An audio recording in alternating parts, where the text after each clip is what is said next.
What would change if you lived today knowing that God truly sees everything about you and still loves you? Mm, That's a reflection we want to hold on to as we spend this time together. yeah, We're diving into this really profound concept, this idea of a divine awareness, right. but one that isn't, some distant, watchful eye.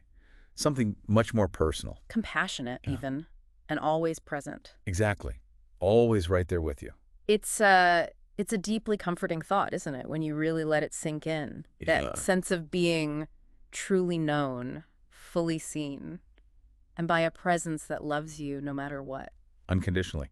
Hmm. And, this isn't just an abstract idea. No, not at all. It's woven into some very ancient stories. And it echoes, really, in experiences people have even today. Definitely. So how do we start to get our heads around this? Maybe we should go back, Way back. way back, yeah, to an encounter in the wilderness.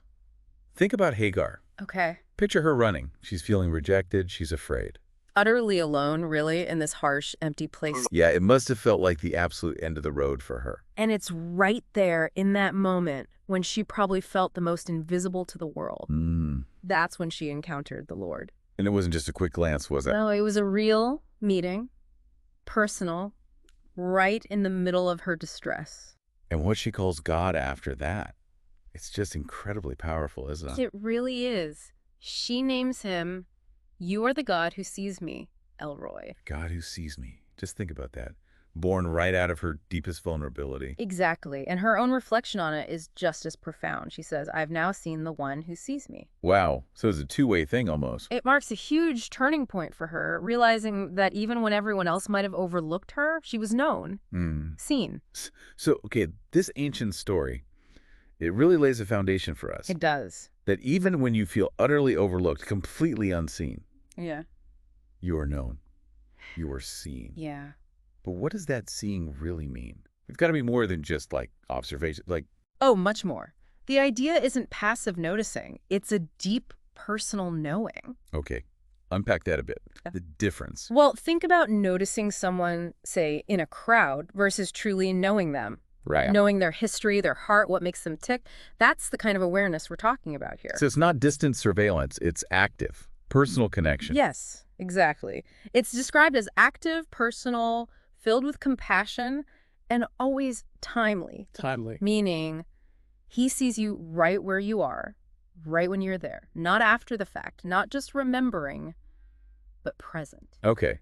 And what specifically does this divine awareness see? Is it just the big stuff, the actions? No, not at all. That's the depth of it. It said that this awareness takes in the silent battles you fight internally. The things no one else knows about. Exactly. The prayers that form in your heart, maybe unspoken, even the tears that fall when you think no one else is around. Those really hidden, private parts of your life. They are seen. They are known. That really brings a universal dimension to Hagar's specific experience, doesn't it? Precisely. The same God who saw Hagar in her absolute desperation, alone in the wilderness, Sees you. right where you are right now, with that same profound personal awareness. It's present for everyone. And we still see echoes of this ancient truth playing out today, sometimes in really surprising ways. Yeah, think about, remember that video that went viral a few years back, maybe 2025? Vaguely. Which one? It was just a simple clip. A child praying very quietly in a refugee camp. Oh, right. Amidst all that hardship. Yeah, no big pronouncements, just this small, private act of faith. But it struck a chord, didn't it, globally? Sparked so much compassion. It did. And do you remember the caption someone put on it? The one that really caught on? Remind me. It echoed Hagar directly. "God sees you, little one." Yes. And it hit home, I think, because it tapped into that deep human feeling, that intuition perhaps, that even in the worst circumstances, no one is truly forgotten, truly alone. That's powerful. And it happens on a smaller scale, too, right? Not just viral moments. Absolutely. In much quieter, more personal ways. Like, there was that story of the caregiver in Australia, I think. The one who wrote the blog post? That's the one. Just pouring out her heart, feeling completely invisible, like all her hard work, her sacrifices.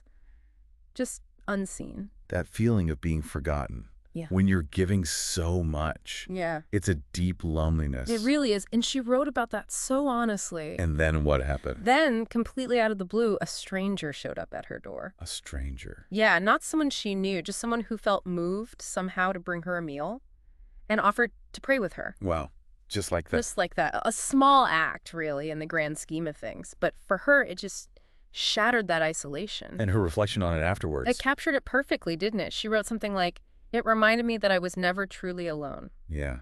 It speaks to how that sense of being seen, maybe sometimes it comes through the kindness of another person, Hmm. can be such a powerful reminder of a presence that's bigger than just the people immediately around you. So if we bring all this together, the sheer weight of this understanding is just immense. Mm. Knowing that you are truly seen, every struggle, every vulnerability, your deepest thoughts, your feelings, everything. And crucial point, still loved, seen and loved. Seen and still loved, yes. That knowledge, it offers just a profound sense of comfort. It really does.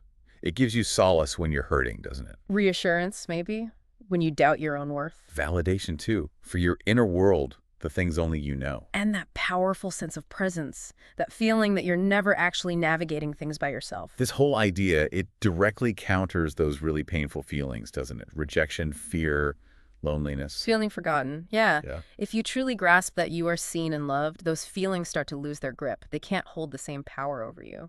And thinking about the potential impact on just everyday life, how you live day to day. It could change things significantly, couldn't it? How so, do you think? Well, perhaps a different kind of accountability. Knowing you're seen, but also maybe a deeper peace. Peace in knowing you're fully understood, even the messy parts. Exactly.